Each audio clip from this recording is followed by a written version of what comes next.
ಇನ್ನು ಚಿಕ್ಕಮಗಳೂರಿನಲ್ಲಿ ಜಾತಿ ಗಣತಿ ಸಮೀಕ್ಷೆಗೆ ಶಿಕ್ಷಕರು ಗೈರಾಗಿದ್ದಾರೆ.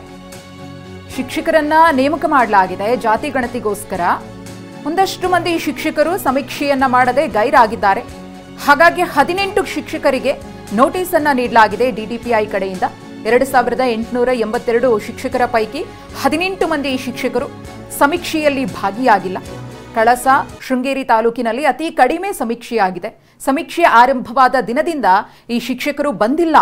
ಸಮೀಕ್ಷೆಗೆ ಗೈರಾದ ಶಿಕ್ಷಕರಿಗೆ ಕಾರಣವನ್ನ ಕೇಳಿ ನೋಟಿಸ್ ಅನ್ನ ಕೊಡಲಾಗಿದೆ. ಡಿಡಿಪಿಐ ಅಥವಾ ತಹಶೀಲ್ದಾರ್ ಅವರಿಗೆ ದಾಖಲೆ ನೀಡುವಂತೆ ಸೂಚನೆಯನ್ನ ನೀಡಲಾಗಿದೆ. ಗಮನಿಸ್ತಾ ಇದ್ದೀರಿ.